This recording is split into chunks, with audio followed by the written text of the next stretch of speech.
ఏం చేయాలి బాబాయ్? నువ్వు కాదు, వీడు. ఏం చేయాలి సార్? ఋషి వచ్చేసరికి ఊరు వదిలిపెట్టి వెళ్ళిపోవాలి.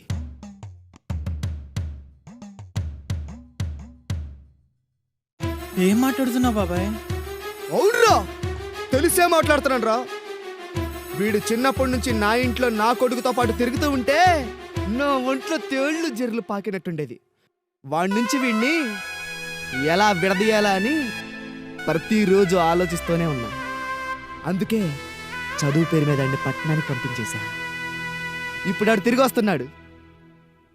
ఆడొచ్చేసరికి ఇక్కడే ఉంటే మళ్ళీ తీసుకొచ్చి నా ఇంట్లోనే తిప్పుతాడు.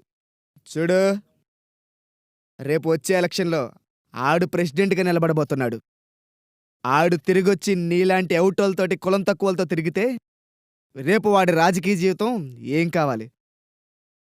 చూడు, నువ్వు నిజంగానే ఆడు వంచుకోరేవాడు అయితే ఈ 5 లక్షలు తీసుకెళ్ళి మీ అమ్మని బతికించుకో. మళ్ళీ ఊర్లో కనిపించుకో.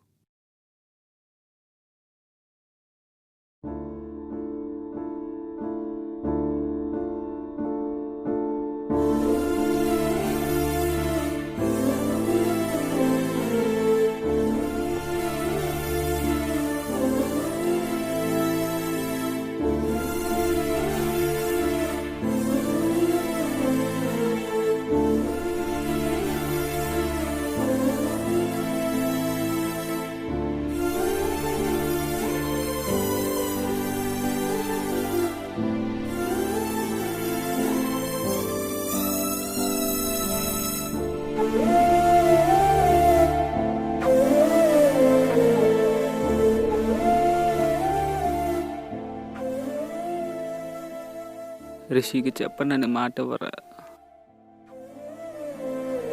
అమ్మ జాగ్రత్త.